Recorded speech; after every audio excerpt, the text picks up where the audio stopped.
Hi hello. അപ്പോൾ ഇന്നലെ September 7 എൻ്റെ അല്ലുക്കുട്ടൻ്റെ 4ാമത്തെ ബർത്ത്ഡേ ആയിരുന്നു. ഇന്നലെ ചതയവും കൂടെ ആയിരുന്നു, 4ാം ഓണം. അപ്പം എൻ്റെ അല്ലുക്കുട്ടൻ്റെ 4ാമത്തെ ബർത്ത്ഡേയും ഇന്നലെ തന്നെയായിരുന്നു. അപ്പോൾ രാവിലെ അല്ലുക്കുട്ടൻ എണീച്ച് ഫുഡൊക്കെ കഴിച്ചിട്ടൊക്കെ ഡ്രോയിങ് ഒക്കെ തുടങ്ങി.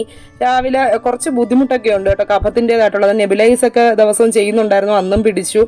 പിന്നെ അല്ലുക്കുട്ടന് ഉച്ചയ്ക്ക് അമ്മ ഉണ്ടാക്കിയത് ബിരിയാണിയാണ്. അല്ലുക്കുട്ടൻ്റെ ബർത്ത്ഡേയും 4ാം ഓണം എല്ലാം കൂടെ കൂട്ടി അന്ന് ബിരിയാണി ഉണ്ടാക്കി. അവന് ഭയങ്കര ഇഷ്ടമാണ് കേട്ടോ ബിരിയാണി. അങ്ങനെ ബിരിയാണി തൊട്ടൊക്കെ ഒന്ന് ടേസ്റ്റൊക്കെ ചെയ്ത് നോക്കുക. ഞാനാ വാരിക്കൊടുത്തത്. അങ്ങനെ ടേസ്റ്റൊക്കെ ഒന്ന് ചെയ്ത് നോക്കുക കേട്ടോ, കൊള്ളാമെന്നൊക്കെ പറയുന്നുണ്ട്. എന്നിട്ട് അച്ഛൻ പിന്നെ ഒരു പിടി വാരിക്കൊടുത്തു, ബർത്ത്ഡേ ആയതുകൊണ്ട്. പിന്നെ ഞാൻ വാരിക്കൊടുത്തു. പിന്നെ അവനെ അങ്ങ് അവൻ്റെ അച്ചാമ്മയുടെ വീട്ടിൽ കൊണ്ടാക്കിയിട്ട് ഞങ്ങളിവിടെ ഡെക്കറേറ്റ് ചെയ്യുകയാണ് കേട്ടോ. ഡെക്കറേറ്റ് ചെയ്ത് കുറേ ബലൂണൊക്കെ വാരിയിട്ട് കുറേ ഡെക്കറേഷൻ സാധനങ്ങൾ ഞങ്ങൾ വാങ്ങിച്ചു വെച്ചിട്ടുണ്ട്. പിന്നെ ഇത് കേക്ക് ഞാൻ നേരത്തെ ഓർഡർ ചെയ്ത് ഞങ്ങൾ പോയി വാങ്ങിക്കൊണ്ട് വന്നതാണ്. പിന്നെ ഞാനും അവൻ്റെ അപ്പൂപ്പൻ എൻ്റെ അച്ഛൻ്റെ അനിയനാണ് കേട്ടോ. അപ്പൂപ്പനും ഏട്ടനും കൂടെ നിന്നിട്ടാണ് ഇതെല്ലാം ചെയ്തത്.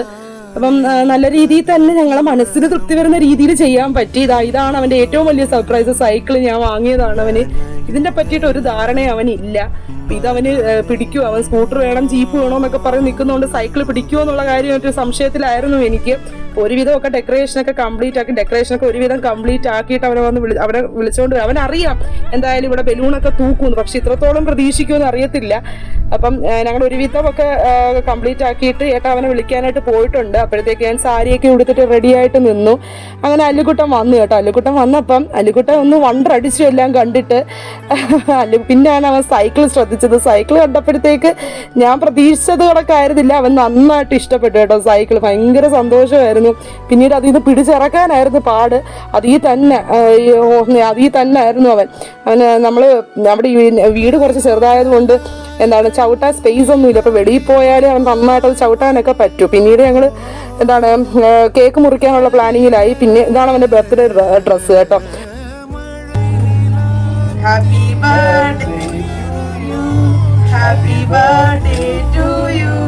Happy birthday dear Ayan. Happy birthday to you. Happy birthday to you.